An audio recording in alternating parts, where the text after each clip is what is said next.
Okay, let's move on to active earth pressure for earthquake condition, wherein the vertical back face, we have a vertical back face of the retaining wall. So for this one, you have an illustration, or you're going to analyze the active earth pressure due to earthquake condition for a retaining wall that has a vertical back face. So this, for example, this is the retaining wall. This is the vertical back face of the retaining wall, and you have a horizontal backfill. So vertical back face of the retaining wall and horizontal backfill. So for this illustration, we try to estimate, we're going to estimate our total force due to earthquake condition, piece of AE, and we have identified here, of course, our forces that are acting on our soil failure wedge. We have our W, case of VW, case of HW, and piece of AE. Of course, you have the resultant force, and you have the friction in the normal force, and of course you have these are our parameters, and you have your eta, which is the angle of inclination of your failure wedge with respect to the horizontal. And we have drawn the force polygon identifying showing the forces acting on our failure wedge. For this analysis, we're going to have an assumption that the effect of the tensile crack is not taken into account in the friction and adhesion between the back face of the wall and the backfill are neglected. So those are the assumption. So for this one, to compute for the eta, which is the angle of inclination of our failure wedge, you're going to make use of this equation. And of course, we have the presence of our parameter m. M would be equal to this formula. And we can compute now for the magnitude of our total force due to earthquake condition, piece of AE, using this equation. And piece of AE all over gamma times h squared equal to piece of AE asterisk, or this can be equivalent to 1/2 of 1 minus case of V times case of EE, gamma minus C asterisk times case of AE. Basically, our C asterisk is equal to this expression, C prime over gamma times H. And you have the values for our case of EE using this formula. And you have here figure 12.18, wherein this is used to obtain the value for ace of EE asterisk. We just need the value for phi prime and C prime, of course, for case of V equal to 0, in case of H equal to 0.1 for the first figure, and this one variation is case of H is equal to 0.2. And you have here a case of H equal to 0.3, case of H is equal to 0.4. Those are figures to have the value, to obtain the value for P ace of E asterisk. So we're given with a sample problem, a retaining wall with a vertical back face and horizontal backfill. Given with these parameters, we're going to compute for the magnitude of the active force piece of AE.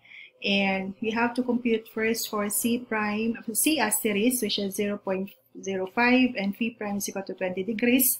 Having these two values using figure 12.18a, we can have use 12.18a because our case of H is equal to 0.1. So now we can obtain the value for piece of AE as asterisk, which is 0.207. So we can substitute that one to this equation, and now we have the value for the active force due to earthquake condition, which is 19,150 pounds per feet. So after the previous discussion was focused on the active pressure, and now we move on to passive lateral earth pressure. So basically, for passive lateral earth pressure, the difference between the active lateral earth pressure is that on passive pressure, the movement of the wall is towards the backfill or towards the soil. So basically, at a certain depth, the effective vertical pressure on the soil element is gamma times Z. And of course, if there would be if the wall will not yield, the lateral stress at any depth Z will be vertical stress times the lateral earth pressure coefficient. So this is for our Rankine passive pressure, our delta H is actually equivalent now to deltas of P. So this is an illustration now for our Rankine passive pressure. So for our Rankine passive pressure, to compute for case of P, which is our coefficient of the Rankine passive earth pressure, we use this equation, tangent squared 45 plus P prime all over 2. And to compute now for our passive active pressure, which is our the horizontal force, which is equivalent to this equation. So from the figure, from our diagram, from this one, if you're going to have when Z is equal to 0, our sigma of P, which is the Rankine lateral pressure, is equal to 2C sub prime the square root of K sub P.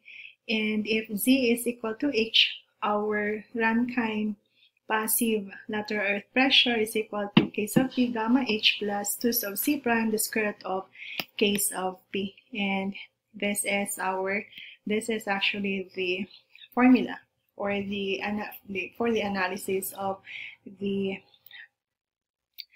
passive lateral earth pressure using the passive pressure diagram. So this is our passive pressure diagram.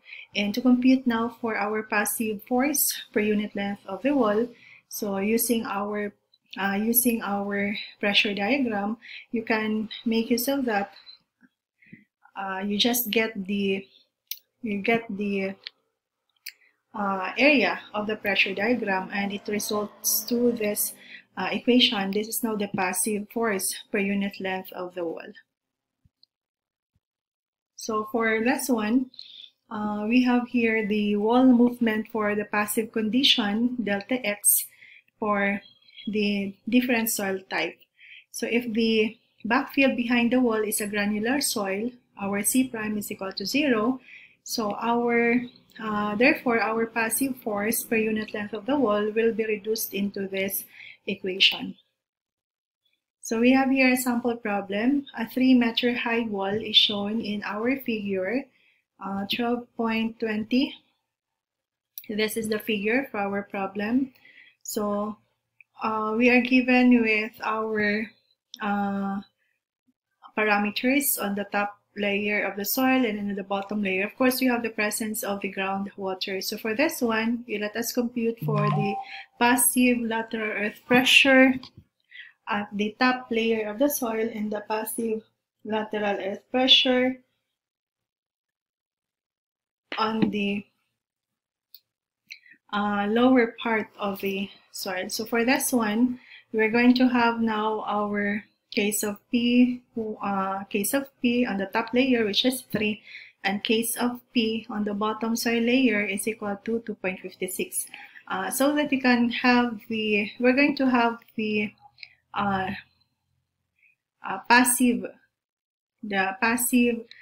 Rankine lateral earth pressure using this equation. So we're going to have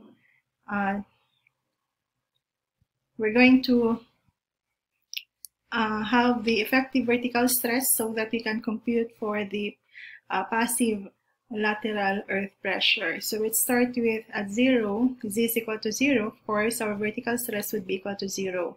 And our sigma sub P, which is our passive lateral earth pressure, is the horizontal force, is also equal to 0 since we don't have a surcharge. We don't have a surcharge. When Z is equal to 2 meters, our vertical stress is equal to, of course, 15. Now that is gamma times the height, which is 15.72 times 2, so that is 31.44 kilonewton per meter squared. And this is now our C1, which is equal to 0. So for the top soil layer, we're going to have our top soil layer we can compute now, since we have now our vertical stress for the topsoil layer, our Rankine passive lateral earth pressure is equal to this equation. Simply have to substitute the value of our parameters from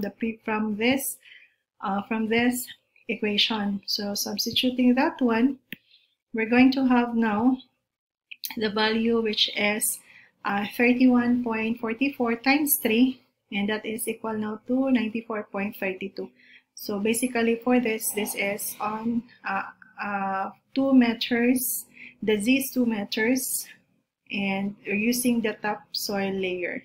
For 2 meters at the bottom layer of the soil, so basically our lateral passive earth pressure, we're going to use this formula again, and our case of P would be on the second layer. So this would be equivalent now to 112.49 kilonewton per meter squared. We're referring to this, when Z is equal to 2 meters, we have computed our vertical stress. And now to compute for the passive lateral earth pressure, when Z is equal to 2 meters, we consider the top soil layer. So we use the coefficient of the Rankine passive lateral earth pressure, and that is 94.32 kilonewton per meter squared. If you're going to have the bottom layer of the, when Z is equal to 2 meters, in this portion, we're going to have this equation and our case of P, which is the lateral passive earth coefficient, which is equivalent to the coefficient on the second layer, so which is equivalent now to 2.56. So we simply substitute, and it simplified gives us 112.49 kilonewton per meter squared.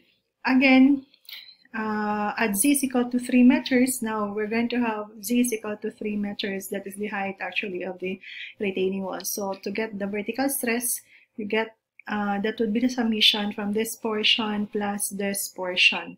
So that would be 2 times 15.72 plus 1 times, this is saturated, so 18.86 minus 9.81, and it gives us 40.49 kilonewton per meter squared. And since we have now the vertical stress, you can compute now for the passive lateral earth pressure.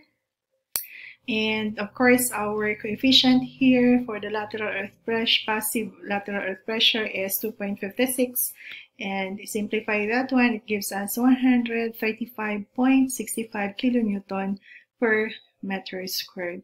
So afterwards, we can compute now for the passive force per unit length of the wall. So we're going to use we have to plot the horizontal forces or the passive lateral earth pressure.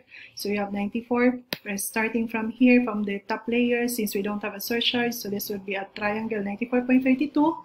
Then we have 112.49, and we have 135.65 plus the pore water pressure 9.81 times 1, so you have 9.81. After that, we're going to have the passive force per unit length of the wall. So you simply have, since we have 4 areas, so get the area.